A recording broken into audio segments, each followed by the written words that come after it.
Yeah, thank you for sharing even that small part of it. And I fully respect the personal aspect. Would you call it the most profound experience in your life as it comes to experiences with plant medicines? Or that's also not correct I think question? sometimes my ego, as you were saying, would like to label things as the most profound, and Okay. certainly for a while it did. Yeah, it's a little bit And provocative question. yeah, and then I came back to ayahuasca, and ayahuasca, I'd say in a way, even shattered that experience. So I don't think it's necessarily the medicine that there's a medicine that's more profound than another, but it's again what we come to it with and what we're ready for. All of these medicines have an ability to take us to very profound, very deep states. I would say one of the natures of Iboga in the traditional way of working with it is that again the nature, the tradition has stayed with the idea that it was worked with as an initiatory experience. Whereas I think some of these other plants, that initiatory experience is not worked with as much anymore. So most people, when they work with ayahuasca, for example, are not working with it in an initiatory way. Most people, when they work with tobacco, are not working with it in an initiatory way. Most people, when they work with Wachum or San Pedro, are not working with it in an initiatory way. They're working with it in a ceremonial way, which has a tremendous, tremendous benefit. But the initiatory experience is in itself very, very profound. So I think if you're working with any of those plants in an initiatory way, there's a high likelihood that it will be a very profound experience. And Iboga, because it is still worked with in that initiatory manner, tends to evoke an extremely profound experience. So, the last question referring to Iboga. So that you mentioned that integration process. Mm, how much time it took for you to integrate that experience, and what was like the most important aspect of this birth, rebirth, that transformation, that profoundness of this technology? Well, integration, I'm sure it's something that most of your listeners are familiar with because it's something that there's a lot more focus on in the realm of plants and plant medicine.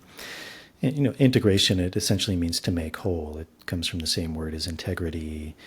And so it's to make these experiences whole, to integrate them into our lives, to not have them or allow them to be separate experiences that are just that. It's something that happened in the past, and there's no thread that connects me to the present. So the act of integration is allowing that to fully integrate, to blossom, to flower into our lives. So I think for any of these experiences, that's something that's vitally important. The way that that's done is very different. You have all sorts of different techniques, different philosophies on that. That's probably, you could do a whole other podcast on that. But I think specifically with Iboga, what I was mentioning was in relation to if someone was, for example, choosing to work with ibogaine to break an addiction. And ibogaine, for example, is very widely used now to break opioid addictions. It's very successful in that. Yeah, and also alcoholism, right? And Alcoholism, any addiction, yeah, for any sure. addiction. Um, but one of the things with opioid addiction, it's very successful at that, and there's very few, if any, remedies that have been studied that work with that efficacy, is that people have died in the integration process, and it's usually because they are very open, very sensitive, and if they go back to the opioid, especially because most people would go back to the same dose that they're used to before, then that can kill them. Usually causes some sort of a cardiac arrest, and it kills them.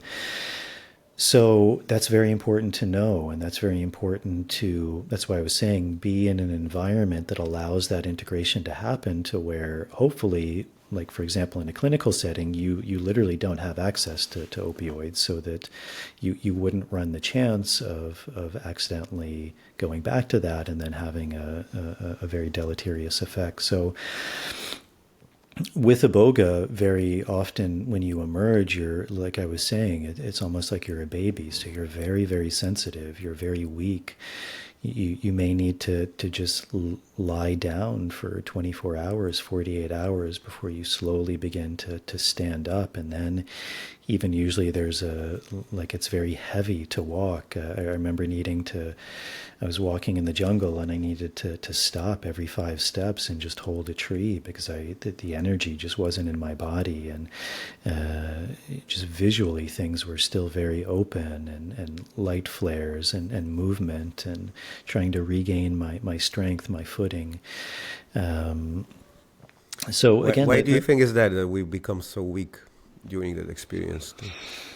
Because is it that energy leaves the body to make a room for that tremendous healing process? I think that's a very good way of looking at it. It's I often use the analogy in my own work of when your defenses are very low, the medicine is able to work much better. And it's much like if someone has had the flu, or some sort of kind of still strong but not life-threatening thing, like you have the flu and you have to stay in bed, you're very weak, but your body is going through a repair, and usually your consciousness is very open. Usually you're very sensitive in that state. And so as the body weakens, it's said that the spirit is more free. You often see that even on people who are on their deathbed. Like sometimes people are really struggling, but also people can be very open, very light, very free, because the body is beginning to lose its grip, its power. So in terms of kind of the ceremonial or the initiatory act, it's very similar for a lot of these plants, like ayahuasca or tobacco. I mean, one, they're deeply working on you physically. Two, there's, I think, an inherent intelligence, a functionality that it's impairing your physical body, so that in essence you have to be there. You have to be right there. You have to be present with the experience. You can't run off somewhere. Your body literally can't do that, because it's not meant to be doing that. It's meant to be in this state of complete openness, of complete repair, where the confines, the constraints of the body begin to melt away. The motor functions of the body begin to melt away. The functionings of the organs begin to slow down almost to a state of near zero, which is also correlating to this death experience. We're getting much closer to the body physically dying. And in that way, everything is much more open. I think they've even started to kind of map the brain under the effects of some of these. And I believe with psilocybin, for example, they have. And it's very fascinating, because what they found is just that. The activity of the brain begins to slow down, almost to like a childlike state, or even a pre-childlike state. And yet, even though the activity is slowing down, the synapses, the neural pathways begin to open. All of these areas of the brain that we may not be using begin to fire, begin to light up. So the activity slows down, but you could say maybe like the consciousness, the aliveness of the brain begins to awaken. And so I think it's a very similar experience like that. I love the way you talk about it. It's very profound, very deep.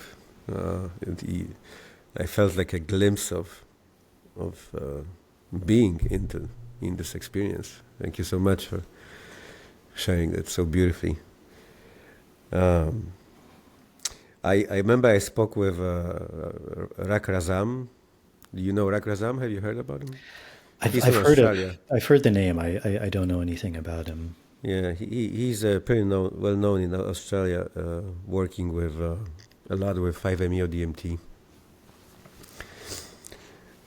He also experienced that Iboga transformation, and he said it is superbly profound and very, very deep, but there is nothing to worry about. Like, don't be scared. What's your opinion that? Because I even feel within me, I already experienced some really deep medicines like before, and DMT and huge doses of ayahuasca and mushrooms. There is this light of fear within the ego. Is the ego says, don't do this, or maybe even body says that.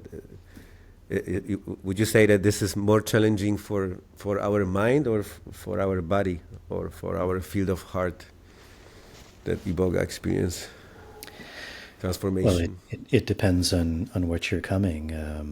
Like in your case, maybe your subjective opinion. Well, I think again that's where what we're coming with is very important. So if we're coming, for example, with a very serious physical ailment, the Iboga may work on that very physically, and that may be very difficult. That may By be, that you meant addiction, for example, right? well, addiction tends to have its origin in the mind, so probably it's going to work on the mind. But all of these things are interrelated: the spiritual element, the mental emotional element, the physical element. So these plants can work on the body. It's very similar with ayahuasca. I worked in an ayahuasca center for almost 10 years, working with probably thousands of people. Some of them have very physical experiences. They essentially have very little happening in their mind or their spirit. It's purely physical. Some people have almost no physical experience. It's completely mental emotional. Some people have completely religious experiences. So it really depends on where the person is coming from. You asked about fear. I think fear is extremely beneficial. Fear, it's also synonymous with respect. It's also synonymous with excitement, with awe. And I think to have fear of any of these plants is very good. That also keeps us honest. It keeps us humble. It's a respect for the profundity of God.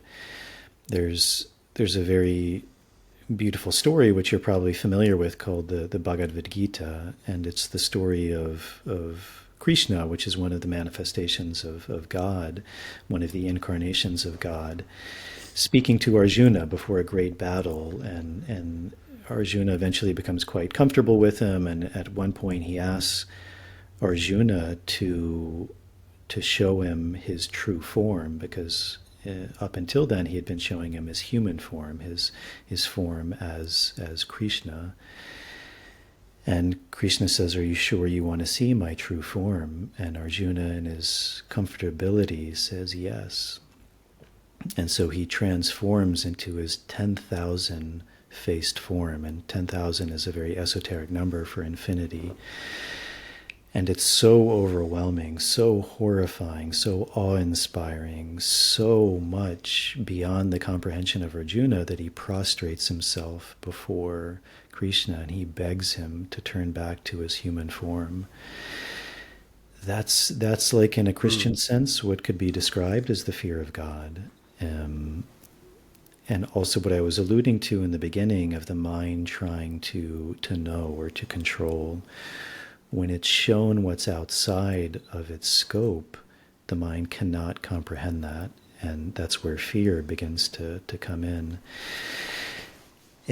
So I think fear is something very good. I think, potentially, because again, I didn't hear firsthand what he's saying, but there could be an aspect of what he's pointing to, which is this idea that in essence these plants are good, and so not to be afraid that something bad is happening, that always their nature is good, it's truth, it's God, it's life-giving. They're always trying to help us. They may take us to very difficult experiences, physically, mentally, emotionally, spiritually, but they're always trying to help us. That's very important to know, because that's often where the mind goes, is to these hypothetical kind of scenarios that can invoke a lot of fear. I think telling someone to not be afraid, it doesn't work. That's kind of like saying, don't think of a pink elephant. You can't try to not be afraid per se. All you can really do is to work with the emotion that's coming up and to see what's behind it, and to be fearful. Again, I worked with a lot of indigenous people, and I never met any indigenous people who was not afraid of these plants. Not one. Not one. They have a tremendous fear, reverence, sense of awe of these plants because they've experienced their power, much like Arjuna experiencing the power, the awe of Krishna. So again, I think fear is very good, and it's important to come into a healthy relationship with it, and to both allow it to be there and to have the volition, the free will to begin to work with it. And these are very shamanic principles. Like often in a ceremony, I think it's very common these days where people will often, kind of like Western facilitators, will use this idea that you just need to surrender to the process. And that's true, but that's 50% true. It's a half truth. That's the more archetypal feminine aspect of our existence, and it's super powerful, it's super profound, and we have to be able to work on that aspect of surrender, to allow these medicines to come in, to not resist, to be an open vessel, to lay down, to surrender, to let go, to really trust in these medicines to do their work. And there's the other 50%, which you could describe as the more archetypal masculine aspect, which is vitally important, equally important, not more important, not less important, but equally important, which is the opposite of that. To, for example, sit up, to not accept the fear always, but then to move it, to bring order to it, to send it out, to call something in that's more serving me, whether it's in a ceremony working with my pipe or my mapacho or my prayer or my song or my intentions, but also being more active. So I guess that's what I would say to that, is there's a nature to fear, which is very good and very self-serving, and in its extreme, it can be very destructive as well. Yeah, it's also very well, beautifully put. I think to summarize it, what Arkazam meant is, the message was, the core of essence of the message was not to do not fear, was it more like just go into the experience. Just find, or maybe I can translate it towards like, just find the courage within you to go and transform and heal yourself. I didn't have a cold for like, I don't know, maybe 2 years, and somehow I think there's something going around. It's the change of seasons, so. Yep. I got a small announcement to make. We, as Beyond the Courage, we support this amazing, beautiful organization, which is called the Gift of Heart, for almost 40 years. A wonderful group of people saved life of over 1,400 kids. It's located here in Chicago. We'll place all the link in the descriptions. We have published on our European channel a conversation with Ivan and his mom. During their sleep, the bomb, huge bomb, fell down on their house, and Ivan was fighting for life for like almost 3 years. and thanks to really beautiful hearts. And he's fine right now. He's 18, and he can have a beautiful, magical life.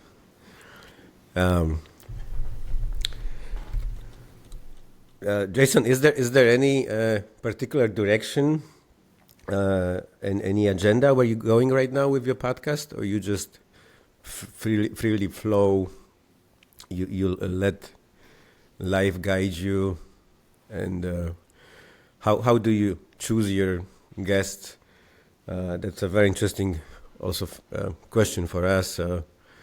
We are trying to do really something beautiful, magical, creating beyond the courage. Do you have any agenda, any direction, or you just like trusted in life and you just go with that? I would say more of the latter, trusting in life and going with it. The podcast, I would say specifically, was started more to give voice to people working with plants and medicines and spirituality. And it continues to do that. I started just because I knew a lot of people in this field, and so that's kind of how I started. And then as it's grown, more and more people reach out to me. I get introduced to different people. So I think just continuing like that. I may branch out into maybe bigger fields, kind of spirituality that's, and already have some, but that's not specifically around plants, but spirituality, religions in general, maybe even bridging that more into kind of day-to-day lives and things that revolve around that. But for now, it's been super organic and just continuing in that trajectory. Yeah, I love that. As I have mentioned in our private conversation, pre-podcast conversation, we had a tornado yesterday here in Chicago, and I really like hardcore things, and I was walking in the forest during the tornado, and talking to a very close friend of mine. She was so scared, like, you shouldn't do this, and. Another thing is I thought that the tornado be like a little bit on the side, be like passing by, but we were like very close to the center of it, and everything just started flying around like huge branches, of trees, like trash cans, and and then like hail, like a size maybe of a small egg, started falling down and hit me right here in the head. And I thought maybe it's a good idea. I went to there's a beautiful wilderness here, and there are houses right on the edge of the forest. And at some point, the fear got into me, and my heart told me maybe it's a good idea to go inside a house and ask someone for shelter. And so I went to the house, and there was a lady. There was a kid, and then the lady came out, and I asked her, and she seen that there was that siren outside the city start, playing the siren, a really loud noise to send a signal to people that the tornado is really there, and I asked her, can I come in? And she said, no, you can't. And I asked her, can I stay here? There was like a little roof above it. You can stay here, but outside the house. And she locked the door, There was like a glass door, so we could see each other. And as you said, beautiful thing. I also fully respect that fear could be very, very useful, right? Could help us protect and evolve. And then tornado ended, and it was like a beautiful silence, and the calmness came. And I talked to some people, like neighbors out there, cleaning, the streets. Yeah, that's life is really amazing and beautiful and magical. So. You're also a huge fan of martial arts, especially jiu-jitsu, right? And what's the story like behind it, and how this passion, this love to martial arts help you manage your life? I think it brings a huge discipline within, right? Yeah, I don't know necessarily where it came from, but also ever since I was a young child, I used to like watching Steven Seagal movies and Jean-Claude Van Damme, and Yeah, I watched them as well when I was a kid. um, I also had I think in my my interest in spirituality, religion. I think a lot of people don't realize this, but martial arts were very much tied to spirituality. I mean, the Shaolin monks, practice a certain form of martial art, or in Wudang, the monks practice a form of martial arts. The samurai, there's usually very religious elements to this. Even the Shipibo, for example, who I spent a long time with, their traditional kind of sport is wrestling and knife fighting. So it's something you see Wow. all over the world. Hmm. Um, I think martial But arts that are, night fighting is just like recreational, or do they really like sometimes hurt each other? Uh, the idea is to cut the back of the neck of your opponent. oh, really? Yeah, Wow. yeah. So I think these things are very, for me, very fascinating. I think one of the things martial arts does is it very much, in a similar way that plants can do, is it very much can push you to extremes of extremes of your physical limitations, the extremes of your mental limitations. It's very much pushing your body to do things that it's not used to, or to take maybe certain punishment or strengthen your body. And very much your mind, which I think often people who don't practice martial arts may not be as familiar with, is especially something like jujitsu. You have a big guy on top of you who's trying to dominate you or choke you out. Your mind starts going to very dark places. I can't do this. It's too much. I'm dying. I can't breathe. Claustrophobia. Your insufficiencies begin to come out, and you want to run, but you literally can't. You're trapped. Hmm. And so you have to begin to work with that, to find calmness, to, much as you said, when that fear begins to come out, you have to find a way around it. You have to find how to work with it, to find the courage, as your podcast is called. You have to kind of go beyond the fear into the courage. And martial arts are a very beautiful discipline at teaching us to work with those things. And I think martial arts are also very much a spiritual path in and of themselves. They're also very initiatory experiences spread out over the course of decades of a lifetime. And there's very deep teachings in martial arts. It very much teaches you about the nature of reality. It teaches you about the laws of this world, about things like, it's a very meritocratic process. It's built on merit. In general, inevitably, the harder you work, the more you'll get out of the practice. The more you show up, the more you'll get out. There's no shortcuts. There's no magic in martial arts. And you find out very quickly what's real and what's not real. So someone can have all the philosophies they want on what works and how good they are, and you're going to find out in a few seconds, maybe the most a few minutes, whether they're full of shit or whether they're not. And in general, you cut through a lot of bullshit very, very quickly, and you find out. And Hmm. it's also not a game in the sense of like, okay, in chess, someone loses.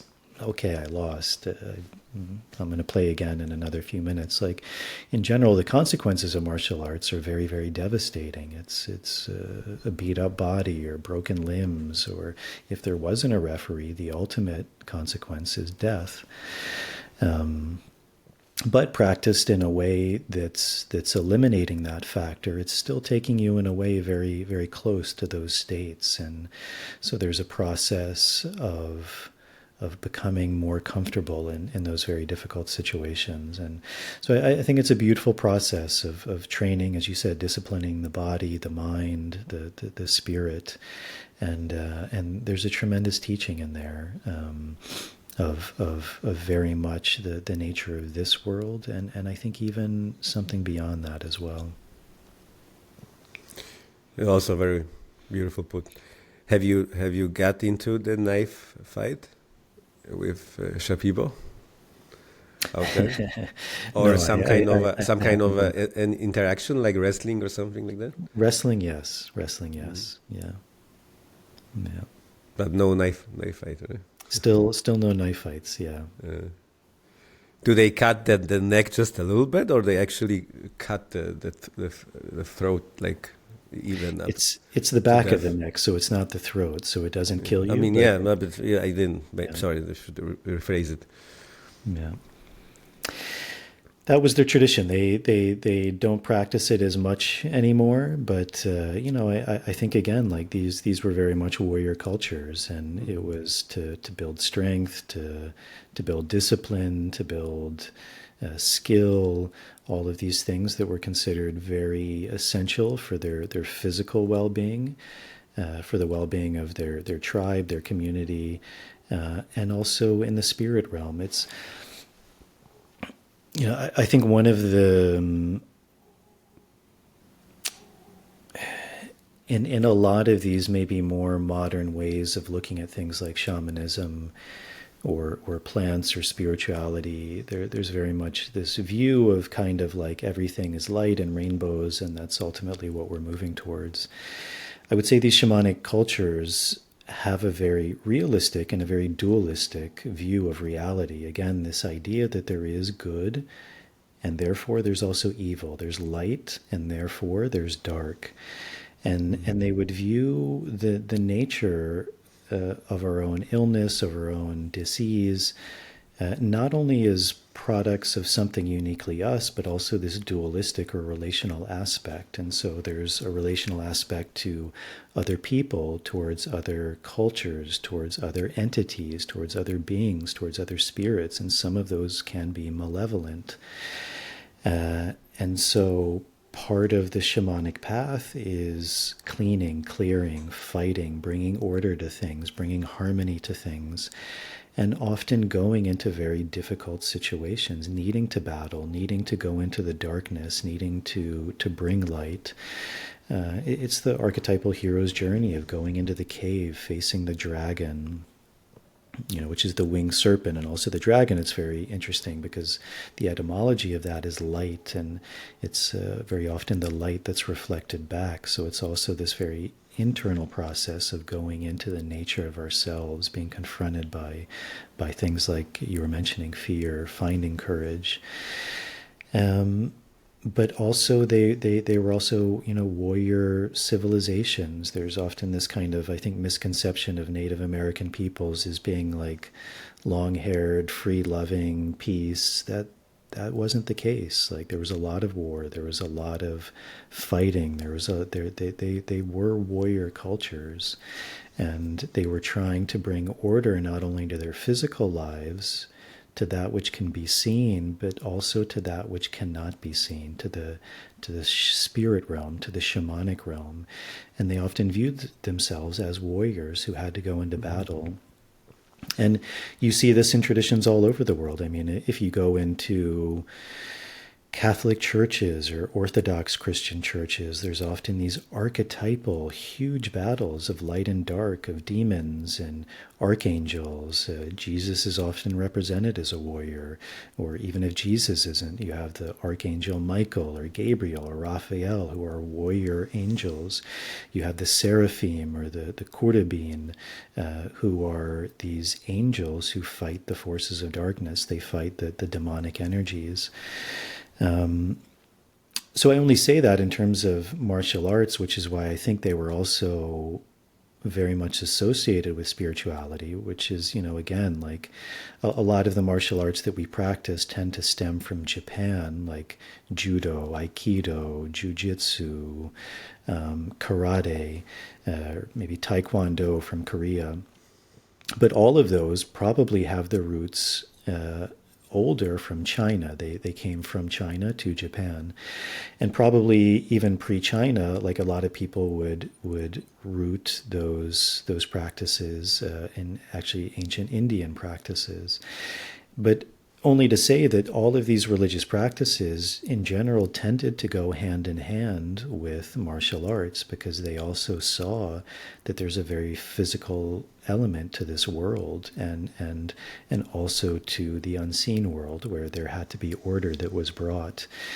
And interestingly, a lot of these plant traditions also trace their roots back to them. You think about things like Ayurveda, that's the medicine branch of these very ancient spiritual traditions, or traditional Chinese medicine was an ancient branch of these spiritual traditions. Like, none of these things were seen as separate. So plant work, martial arts, shamanism, religion, spirituality, they didn't have necessarily like delineations. They were all seen as something that was trying to bring order to life. Yeah, these are very interesting aspects. Thank you so much for sharing. I was always wondering, like, when you spend time with Shipibo people, what do they do, like, on daily basis when they do not drink ayahuasca, and when they do not knife fight or wrestling? Mm-hmm. What is the daily agenda, like favorite things to do? The Shipibo are people, so they like to do people things. They like to spend time with their family. They like to hunt. They like to fish. They like to play music. They like to dance. They like to eat nice food. They like to laugh. They like to make jokes. They're people, and they do people things. Would you say that in general they are very happy? I would say in general they're very happy.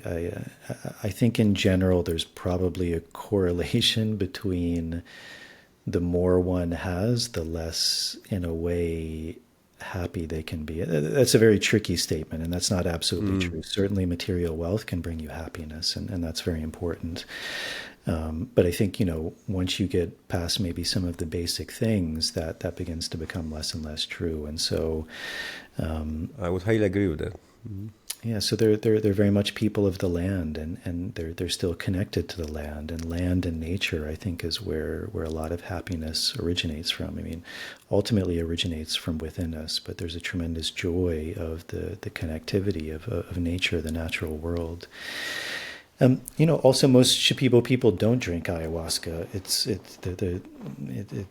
few of them who do drink ayahuasca. It's usually the shamans, the healers, the unaya, who would work with ayahuasca. Even traditionally,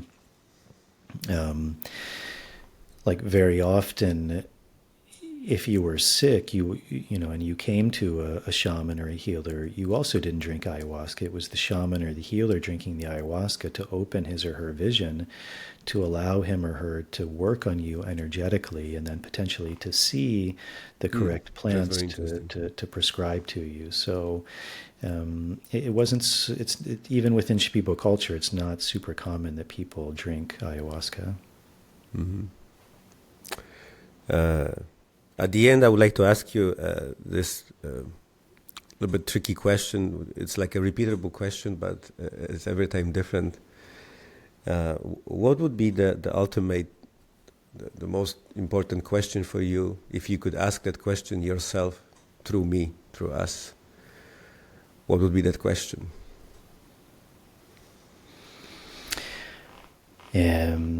Something what is the closest to your heart right now, to the core of your being.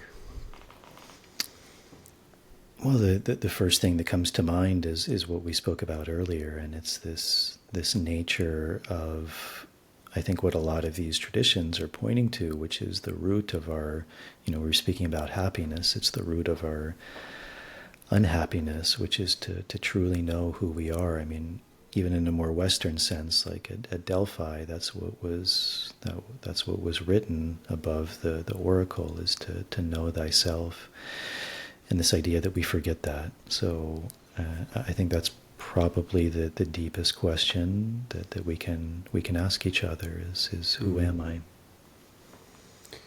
Would you like to answer that question, or we can leave it just open? I think that's an open question. Yeah, I love that. Okay, Jason, thank you so much. You're such a beautiful person, such an amazing human being. Please tell our viewers and listeners at the end where we can find you, what are your plans, and how people can contact you if they would like to communicate with you. Yeah, if anyone is interested in my work, my website is a good place. It's called nicotianarustica.org. It's the Latin name for the strain of tobacco we work with. Also, as we mentioned, I have a podcast called The Universe Within Podcast. You can find that on all the platforms, YouTube, Spotify, Apple. Mm-hmm. I also have an Instagram page, which is Jason Grechanik. So those are the best ways. If people are interested in working with me, depending on when this is published, we have a retreat coming up. Probably within a month, 3 weeks, 4 weeks from now. Yeah. So we have a retreat in Ireland beginning July 1st. We're almost sold out, but we have maybe 2 spots left. So if that's still open, people can join us there. And after that, we'll probably be back in Peru. So towards November, we'll be running a retreat in the Sacred Valley of Peru. Jason, just 1 second. My dad just came in. I just would like to ask you one more thing. I completely forgot that he's coming, okay? Sure. Just one minute.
Okay, my dad is here.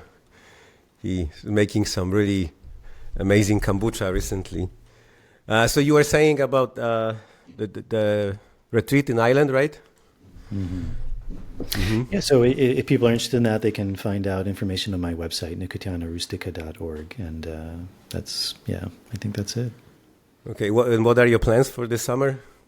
Traveling, trusting life? Trusting life, working. I work a lot, for the better, for the worse, but usually always giving retreats, and it's a very, very profound work, and also feel very blessed that I can continue to do that. Awesome. I really love that. Thank you so much, Jason, for this amazing conversation. It was another Beyond the Courage podcast. We highly recommend your work, your amazing, beautiful podcast, The Universe Within.